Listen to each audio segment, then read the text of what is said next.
Le parfum que tu utilises te rend malade, mais tu ne le sais pas. Cette vidéo, je te présente 5 éléments qui sont contenus dans les parfums synthétiques et qui détruisent la santé. À tout de suite.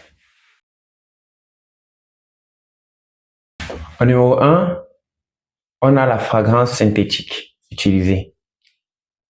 Il faut savoir que derrière le nom fragrance synthétique peut se cacher de dizaines, voire de centaines de substances non identifiées. On ne peut jamais vraiment le savoir parce que la loi protège cela en disant que ça peut être justement une formule secrète. Donc, protège les producteurs. Mais les conséquences ont été justement observées. Par exemple, les irritations cutanées, par exemple, les allergies, par exemple encore les maux de tête. OK? Donc, ce sont des choses qui ne sont pas bonnes pour la santé, mais qu'on laisse être consommées par vous. Alors, en deux, on a les phtalates. Comme exemple, on peut donner le diéthylphtalate. Il faut savoir que les phtalates, en fait, sont les fixateurs de parfum. Donc, c'est eux qui sont utilisés pour pouvoir prolonger l'odeur du parfum.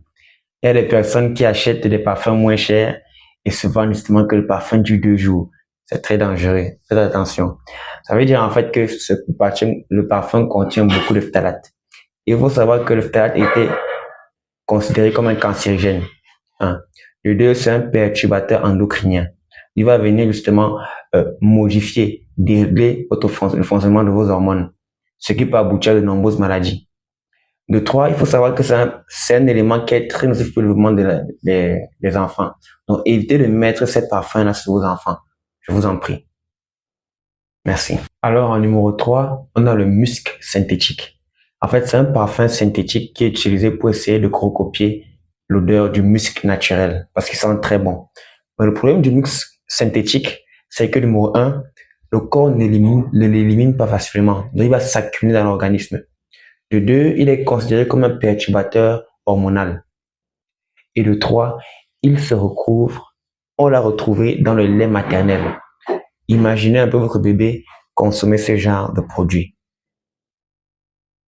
Évitez cela. En numéro 4, on a les antioxydants synthétiques, toujours le BHT et le BHA, généralement. Bon, c'est très toxique, ce sont un des perturbateurs endocriniens, donc cancérigènes. Donc, évitez cela. Ils sont la source des allergies et des irritations cutanées. Ça n'en vaut pas la peine, je vous assure. En numéro 5, on a les solvants agressifs. Le plus utilisé généralement, c'est l'alcool dénaturé en forte concentration. Alors, ils vont créer des sécheresses cutanées, ils vont créer aussi des irritations, et ils vont créer un déséquilibre aussi au niveau de la barrière cutanée. Donc, c'est pour ça qu'il faut éviter ces parfums synthétiques-là. Le conseil qu'on vous donne, c'est d'utiliser les parfums naturels faits à partir d'huiles essentielles contrôlées. OK? Et ça, vous pouvez le faire vous-même. Regardez des vidéos YouTube, on vous apprend à faire vos parfums naturels avec vos goûts. Voyez-vous? Nous sommes en train de travailler justement en arrière-plan pour vous produire des parfums de qualité à partir d'huiles essentielles et qui vont vous procurer bien-être et bonne odeur. Merci pour votre attention et rendez-vous à la prochaine vidéo. Je vous invite à liker, à partager et à commenter. De santé d'or.